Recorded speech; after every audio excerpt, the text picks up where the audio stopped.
What a wild day in the NFL.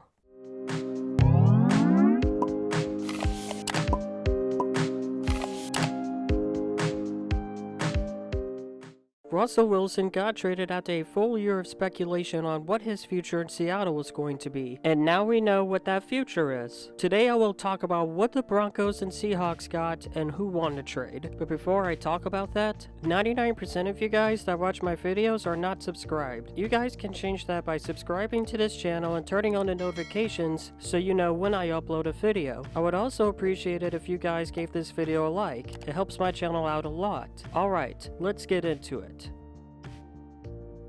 I'm going to talk about the Seahawks first because they're the team that sent Russell Wilson to Denver. I want to save the headliner of the trade for later. In the trade, the Seahawks got Drew Lock, Shelby Harris, Noah Fant, 2 first-round picks, which is supposed to include this year's pick, which is pick number 9, 2 second-round picks, and a 5th-round pick. I've seen people say, that's it? Meaning it's not enough for Russell Wilson. I disagree with that statement. The return is not great by any means, but considering how old Russell Wilson is and the direction the Seahawks are heading, which is a rebuild, I do not think it is a bad return for them. They got themselves a temporary quarterback in Drew Lock. I'll get to why he is a temporary quarterback for them in a moment. A solid defensive lineman in Shelby Harris, and a pretty good tight end in Noah Fant. 2 first-round picks while rebuilding is good. And you can use this year's first round pick on a quarterback and develop them while Drew Lock is starting. And they get a good amount of non-first round picks too. Overall, a solid return for Russell Wilson.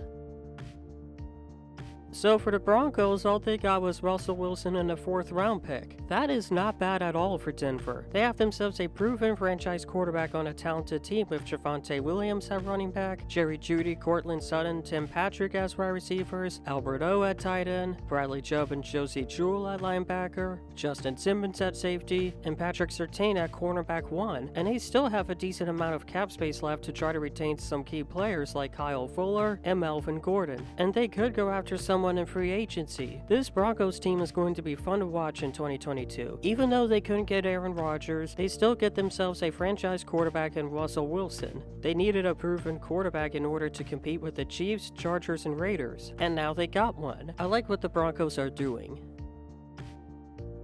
It is always tough for me to choose the winners of a trade this early. We don't know how everyone involved in this trade will perform, but as of right now, I say the winners of this trade are both teams.